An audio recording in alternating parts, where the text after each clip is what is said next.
আসসালামু আলাইকুম দর্শক।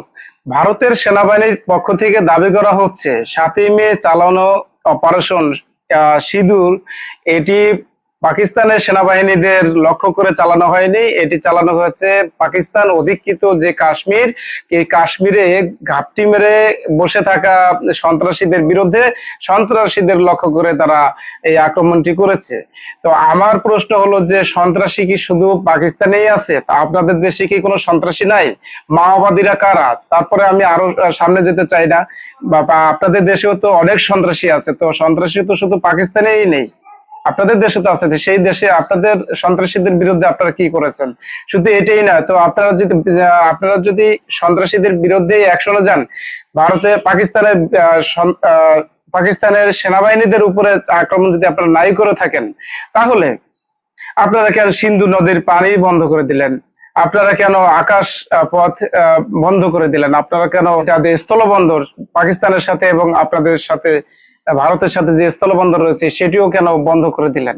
তো আপনারা সেগুলো বন্ধ না করে আপনারা বলতে পারতেন যে পাকিস্তানকে আহ্বান করতে পারতেন, আপনারাও আমাদেরকে সহযোগিতা করুন, আমরাও আপনাদেরকে সহযোগিতা করি, দুই দেশ মিলে আসেন আমরা সন্ত্রাসীদের বিরুদ্ধে অভিযান শুরু করি। এই ধরনের প্রস্তাব আপনি দিতে পারতেন যদি মন মানসিকতা আপনার ভালো থাকতো। কিন্তু আপনি কি করলেন? আপনি পাকিস্তানের ভূখণ্ডে আপনি হামলা করলেন। শুধু এটাই নয়, তা আপনাদের পক্ষ থেকে আপনাদের সেনাবাহিনীর এক কর্মকর্তা বলেছে যে এটি সাজানো এবং ভারতেরই এটি একটা নাটক।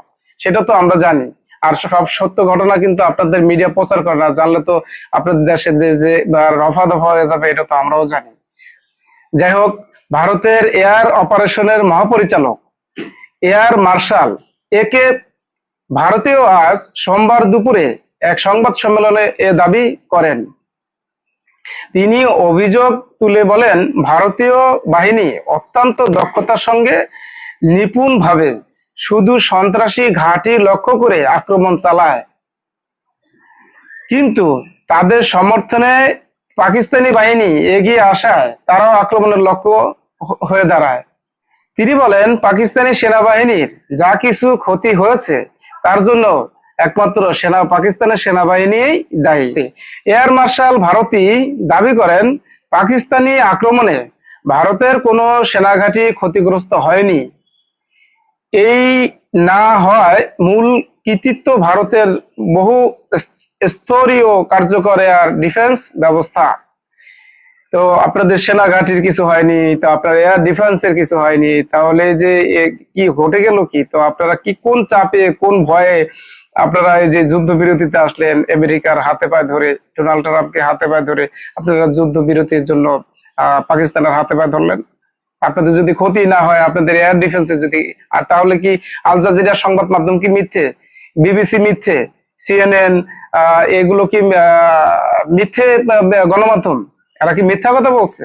পাকিস্তান যেসব ড্রোন মারফত আক্রমণ চালাতে চেয়েছে, ক্ষেপণাস্ত্র ছুড়েছে, এই বহুস্তরীয় ব্যবস্থা কোথাও না কোথাও তা প্রতিহত করা হয়েছে।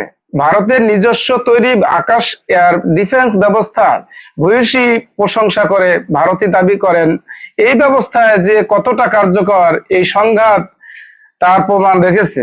ভারতের সব সামরিক ঘাঁটি, সব প্রতিরক্ষা ব্যবস্থা অটুট রয়েছে, ভবিষ্যতে যে কোনো আক্রমণের মোকাবেলায় প্রস্তুত থাকবে।